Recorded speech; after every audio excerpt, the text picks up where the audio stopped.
nuk kanë dashur të nënshkruajnë formular dhe nuk kanë dashur të legjitimojnë një proces për cilin ata kanë dyshuar. Me të marrë informacionet gjatë ditës së djeshme për fletvotimet e klasëve të tjera që janë gjendur në klasë të tjera dhe nga një shkollë në shkollën tjetër, ne kemi ardhur këtu gjatë mbrëmjes për të vëzhguar dhe monitoruar procesin e gjitha numërimit të kutive të votimit. Dhe kemi parë, ajo që kemi parë është shumë shqetësuese për neve si Parti Demokratike e Kosovës, si antar të PDK-s në Komisionin Qendror të Zgjedhjeve. Sot ju keni parë një konferencë për media ku ankesa është dorëzuar, do të dorëzohet tashmë në PZAP dhe do të vazhdohet me procedimin e asaj pastaj edhe në organe tjera varësisht prej vendimit të PZAP-s. Konsiderojmë që në sytë e opinionit publik, në sytë e qytetarëve, ky proces tashmë është i dëmtuar, pra është cënuar integriteti i zgjedhjeve dhe presim një vendim nga PZAP-ja pas dorëzimit të ankesës.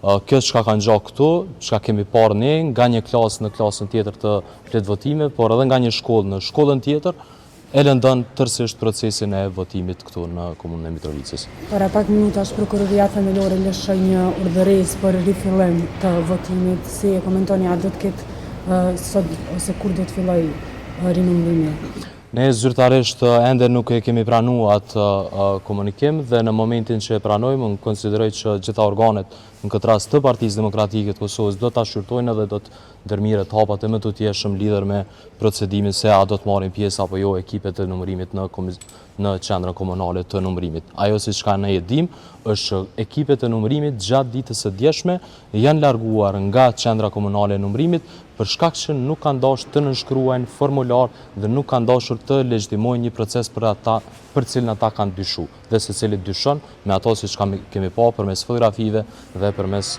videoincizimeve.